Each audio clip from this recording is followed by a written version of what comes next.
बिस्मिल्लाहिर्रहमानिर्रहीम। Today our topic of discussion is liquid state. हमने states of matter के बारे में स्टार्ट किया हुआ था, जिसमें हमने गैसियस स्टेट के बारे में पढ़ा था। आज हम पढ़ेंगे लिक्विड स्टेट के बारे में। तो मैटर बेसिकली हमारे पास तीन फॉर्म में एग्जिस्ट करता है। The first one is gaseous state and the second one is liquid state and the third one is solid state. हमने गैसियस स्टेट के बारे में पढ़ा है, आज हम पढ़ेंगे लिक्विड स्टेट के बारे में। तो लिक्विड स्टेट क्या होता है और मैटर क्या होता है? तो matter is anything that occupy space and have mass, it's called matter. हर वो चीज़ जिसका कोई ना कोई मास हो और वो जगह घेरती हो, वो हमारे पास मैटर है। अब इस डिफिनीशन के लिहाज से दुनिया में हर चीज़ हमारे पास मैटर है। ये पेज भी हमारे पास मैटर है, ये मार्कर भी हमारे पास मैटर है, एटसेट्रा। लिक्विड स्टेट क्या होता है, तो इसको हम ज़रा देखते हैं। Liquid state is the state of matter in which the intermolecular forces of attraction are stronger than the gaseous state.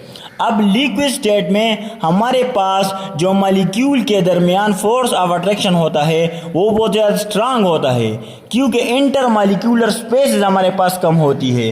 जब इंटरमॉलिक्यूलर स्पेसेस हमारे पास मॉलिक्यूल के दरमियान कम होती है तो उसमें इंटरमॉलिक्यूलर फोर्स ऑफ अट्रैक्शन ज़्यादा होता है। फॉर एग्जांपल, ये हमारे पास लिक्विड के मॉलिक्यूल है, ये हमारे पास क्या है, लिक्विड के मॉलिक्यूल है। अब इनमें आप लोग देख सकते हैं कि इसमें जो इंटरमॉलिक्यूलर स्पेसेस है वो बहुत ज़्यादा कम है, वो बहुत ज़्यादा कम है। तो इनमें इंटरमॉलिक्यूलर फोर्सेस वो बहुत ज़्यादा स्ट्रांग होंगी और इंटरमॉलिक्यूलर स्पेसेस वो बहुत ज़्यादा वीक होंगी, यानी नेग्लिजिबल इंटरमॉलिक्यूलर स्पेसेस में होती है। तो और गैसियस स्टेट में जो हमने पढ़ा था वहाँ पर इंटरमॉलिक्यूलर स्पेसेस बहुत ज़्यादा होती है, जिसकी वजह से इंटरमॉलिक्यूलर फोर्स ऑफ अट्रैक्शन वो बहुत कम होता है गैस स्टेट में, और लिक्विड स्टेट में इंटरमॉलिक्यूलर फोर्स ऑफ अट्रैक्शन बहुत ज़्यादा होता है। तो ये हमारे पास हो गया लिक्विड स्टेट के बारे में। अब इसके कुछ टिपिकल प्रॉपर्टीज़ है, इसको हम स्टार्ट करते हैं। The first one is definite volume. Liquid state में जो लिक्विड का वॉल्यूम होता है वो डेफिनेट होता है। लिक्विड का हमारे पास एक ख़ास वॉल्यूम होता है, एक स्पेसिफिक वॉल्यूम होता है। लेकिन अगर हम शेप की बात करते हैं तो liquid have no definite shape, no definite shape. That is why it takes the shape of the container in which it is place. Liquid का हमारे पास वॉल्यूम तो डेफिनेट होता है, लेकिन इसका हमारे पास कोई डेफिनेट शेप नहीं होता। अब डेफिनेट शेप ना होने का मतलब क्या है? इसका मतलब ये है कि लिक्विड को हम जिस भी बर्तन में डालेंगे, जिस भी चीज़ में डालेंगे, ये उसी के शेप में अपने आप को अरेंज कर लेता है। तो इसी वजह से हम कहते हैं कि लिक्विड है वो no definite shape. Third property हमारे पास है एवापोरेशन, और ये बहुत ज़्यादा इंपॉर्टेंट प्रॉपर्टी है लिक्विड की। एवापोरेशन क्या चीज़ होता है? तो सिंपली अगर हम एवापोरेशन को डिफाइन करते हैं तो लिक्विड स्टेट का गैस स्टेट में कन्वर्ट होना, इसको हम सिंपली एवापोरेशन कहते हैं। इसको हम क्या कहते हैं? सिंपली एवापोरेशन कहते हैं। The conversion of liquid state into gaseous state is called evaporation. इसको हम क्या कहते हैं? एवापोरेशन। और ये हमारे पास एक एंडोथर्मिक प्रोसेस है, एंडोथर्मिक प्रोसेस है। इवापोरेशन हमारे पास क्या है? एंडोथर्मिक प्रोसेस होता है। एंडोथर्मिक प्रोसेस का मतलब क्या हो? जिसके लिए हमारे पास टेम्परेचर की रिक्वायरमेंट होती है, नीड टेम्परेचर। यहाँ पर हमारे पास टेम्परेचर की नीड होती है। इवापोरेशन वैसे तो हर टेम्परेचर पर होता है, लेकिन इसके लिए भी एक पर्टिकुलर टेम्परेचर चाहिए होता है। फॉर एग्ज़ाम्पल, हमने लिक्विड स्टेट को कन्वर्ट करना है गैसियस स्टेट में। फॉर एग्ज़ाम्पल, हमारे पास ये एक कंटेनर है, यहाँ पर हम एक कंटेनर ले लेते हैं। ये हमारे पास एक कंटेनर है और इसमें हमारे पास 1 मोल ऑफ H2O मौजूद है, 1 मोल ऑफ H2O मौजूद है। और इसको हमने कन्वर्ट करना है लिक्विड स्टेट से किस स्टेट में? गैसियस स्टेट में।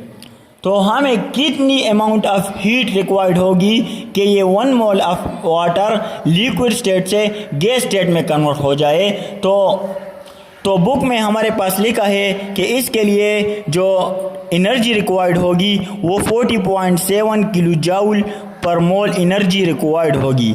अगर हम इतनी एनर्जी देंगे तो ये 1 mole of water liquid state से गैसियस स्टेट में कन्वर्ट हो जाएगा। अब ये एवापोरेशन होता कैसे है, लिक्विड गैसियस स्टेट में कन्वर्ट होता कैसे है, इसको हम ज़रा देखते हैं। तो हमें पता है कि लिक्विड में हमारे पास फॉर एग्जांपल ये हमारे पास एक और कंटेनर है, यहाँ पर लिक्विड पड़ा हुआ है, यहाँ पर लिक्विड हमारे साथ पड़ा हुआ है।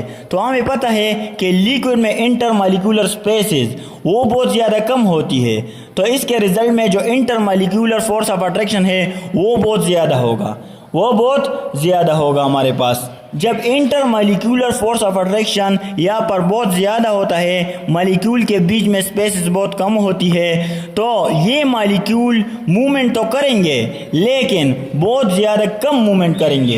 इसकी मोशन तो होगी लेकिन मोशन बहुत ज़्यादा कम होगी, जिसकी वजह से यहाँ पर जो काइनेटिक एनर्जी होती है मॉलिक्यूल की, लिक्विड के मॉलिक्यूल की, वो सेम नहीं होगी।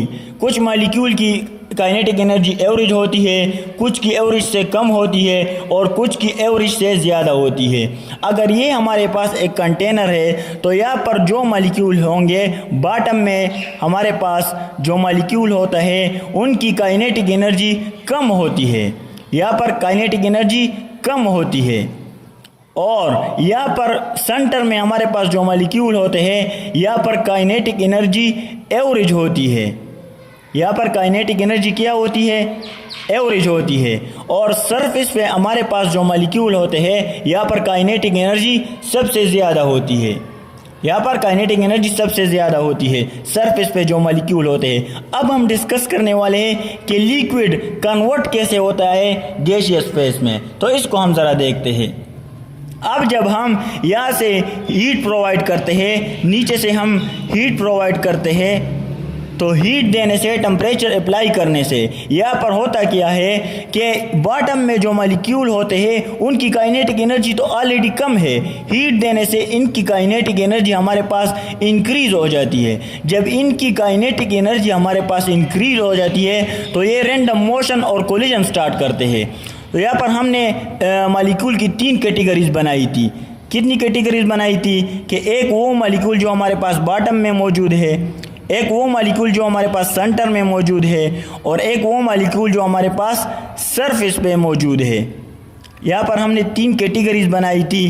तो जब हम हीट देते हैं यहाँ से तो बॉटम में जो मॉलिक्यूल होते हैं ये क्या करते हैं, ये कोलिजन और रैंडम मूवमेंट स्टार्ट करते हैं। जब ये कोलिजन और रैंडम मूवमेंट स्टार्ट करते हैं तो इनकी काइनेटिक एनर्जी इंक्रीज़ हो जाती है और ये कोलिजन करके सेंटर वाले मॉलिक्यूल के साथ स्ट्राइक करेंगे।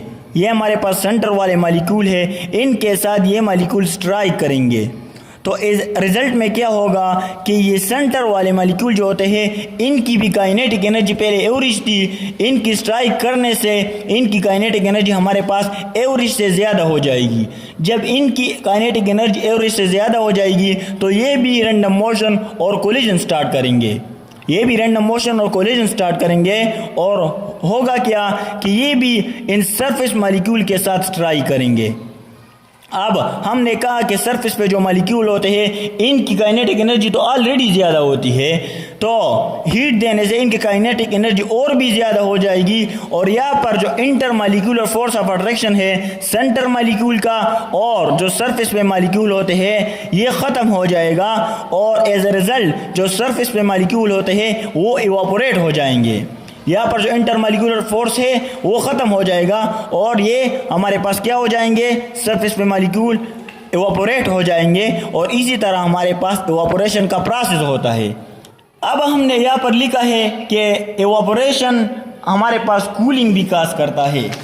यहाँ पर हमने लिखा है evaporation take place at all temperature. हमने ये कहा भी कि इवापोरेशन हमारे पास हर टेम्परेचर पर होता है, इवापोरेशन हमारे पास हर टेम्परेचर पर होता है। लेकिन यहाँ पर हमने एक बात कही है कि इवापोरेशन काज कूलिंग। अब ये कूलिंग किस तरह काज करता है तो इसको हम ज़रा डिस्कस करते हैं। फॉर एग्ज़ाम्पल हम यही कंटेनर ले लेते हैं, यहाँ पर ये हमारे पास बॉटम वाले मालिक्यूल है, ये हमारे पास सेंटर वाले मालिक्यूल है और ये हमारे पास सरफेस वाले मालिक्यूल है। जब यहाँ से हम हीट देते हैं तो हीट देने से क्या होता है कि इन मालिक्यूल की काइनेटिक एनर्जी इंक्रीज हो जाती है और ये कोलिजन और रैंडम मोशन स्टार्ट करते हैं और सेंटर वाले मालिक्यूल के साथ ये बॉटम वाले मालिक्यूल स्ट्राइक करते हैं। तो एज अ रिजल्ट इनकी काइनेटिक एनर्जी भी इंक्रीज हो जाती है और ये भी स्ट्राइक करेंगे सरफेस वाले मालिक्यूल के साथ। तो एज अ रिजल्ट ये सरफेस वाले मालिक्यूल क्या होंगे, इवापोरेट हो जाएंगे। अब जब सरफेस वाले मालिक्यूल इवापोरेट हो जाता है तो यहाँ पर होता क्या है कि इनकी एनर्जी हमारे पास कम हो जाती है जो सेंटर में मालिक्यूल मौजूद है। अब अपनी एनर्जी को कंपनसेट करने के लिए, अपनी एनर्जी को पूरा करने के लिए ये क्या करेंगे, ये तो एनर्जी को पूरा करेंगे, लेकिन कहाँ से पूरा करेंगे, ये सेंटर वाले मालिक्यूल सराउंडिंग एनवायरनमेंट से अपनी एनर्जी को पूरा करेंगे। जब ये सराउंडिंग एनवायरनमेंट से अपनी एनर्जी को पूरा करेंगे तो सराउंडिंग में क्या हो जाता है, एनर्जी कम हो जाती है और यहाँ पर ये अपनी एनर्जी को पूरा कर लेते हैं। तो एज अ रिजल्ट हमारे पास सराउंडिंग में एनर्जी कम हो जाती है और सराउंडिंग में कूल फीलिंग होती है। इसका एक और एग्जांपल हम ले लेते हैं कि जब हम अल्कोहल का एक ड्रॉप हम अपनी आंख पर डाल देते हैं तो उससे हमें कूल फीलिंग होती है। वो क्यों होती है, क्योंकि अल्कोहल के जो सरफेस वाले मालिक्यूल होते हैं वो तो इवापोरेट हो जाते हैं और नीचे जो मालिक्यूल बच जाते हैं, यानी ये जो मालिक्यूल बच जाते हैं, अब इनकी एनर्जी तो कम हो जाती है। अपनी एनर्जी को पूरा करने के लिए क्या करेंगे, ये सराउंडिंग एनवायरनमेंट से अपनी एनर्जी को पूरा करेंगे। तो हमारे हाथ का जो सराउंडिंग एनवायरनमेंट होगा वहाँ पर ये क्या करेंगे, एनर्जी को कंपनसेट करेंगे, एनर्जी को पूरा करने की कोशिश करेंगे। तो एज अ रिजल्ट हमारे हाथ पे कूल फीलिंग होती है। तो इसी वजह से अल्कोहल का एक ड्रॉप डालने पे हमारे हाथ पे कूल फीलिंग होती है।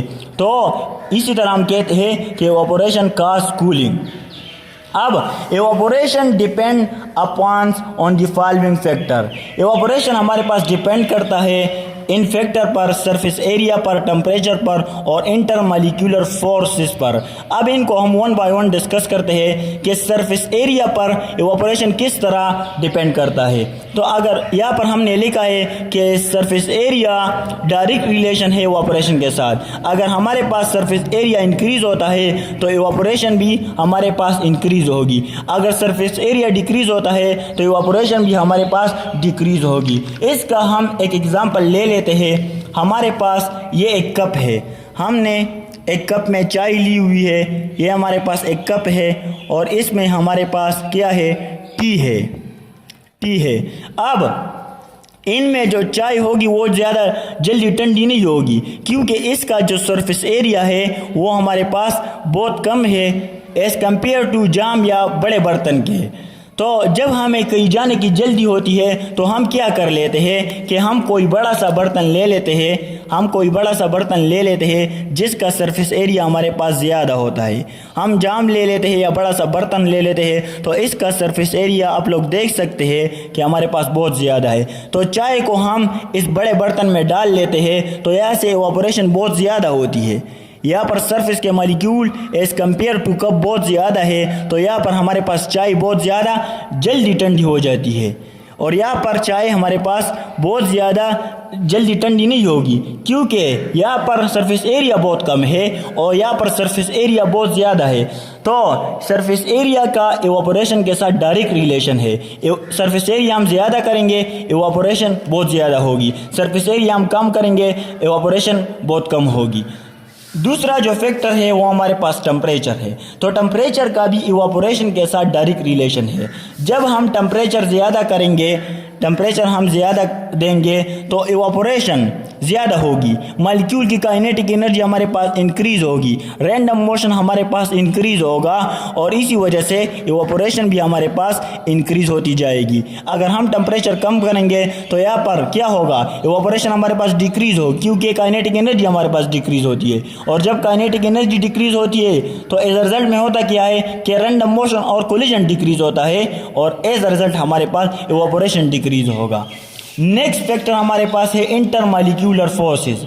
तो इंटरमॉलिक्यूलर फोर्सेस का जो रिलेशनशिप है इवापोरेशन के साथ वो इनवर्स रिलेशनशिप है।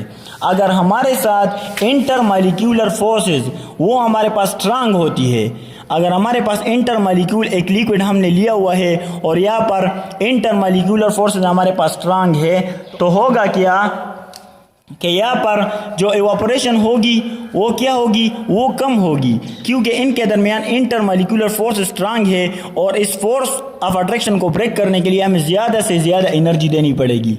तो जहाँ पर इंटरमॉलिक्यूलर फोर्स ऑफ अट्रैक्शन ज़्यादा होता है वहाँ पर इवापोरेशन कम होगी, और जहाँ पर इंटरमॉलिक्यूलर फोर्स ऑफ अट्रैक्शन कम होता है वहाँ पर आसानी के साथ मॉलिक्यूल वेपर फॉर्म में कन्वर्ट होते जाएंगे।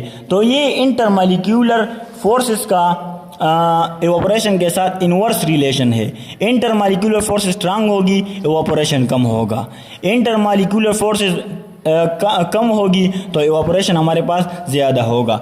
तो ये इंटरमॉलिक्यूलर फोर्स ऑफ अट्रैक्शन के साथ एक रिलेशनशिप है। इसका एग्जांपल हम वाटर ले लेते हैं।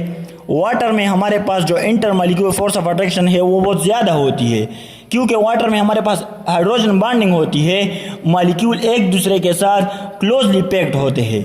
तो वहाँ पर जो फोर्स ऑफ अट्रैक्शन होती है वो बहुत ज़्यादा स्ट्रांग होगी। तो as a result evaporation water में बहुत ज़्यादा नहीं होती एज कम्पेयर टू अल्कोहल। अगर हम अल्कोहल ले लेते हैं तो यहाँ पर हमारे पास क्या होता है, फोर्स ऑफ अट्रैक्शन इतनी ज़्यादा नहीं होती क्योंकि हाइड्रोजन बॉन्डिंग कम होती है। तो इसी वजह से यहाँ पर इवापोरेशन बहुत ज़्यादा होती है, इवापोरेशन बहुत ज़्यादा होती है एज कम्पेयर टू वाटर। तो ये हमारे पास था लिक्विड स्टेट और प्रॉपर्टीज़ ऑफ लिक्विड स्टेट के बारे में। नेक्स्ट हम डिस्कस करेंगे वेपर प्रेशर के बारे में। Okay, thanks.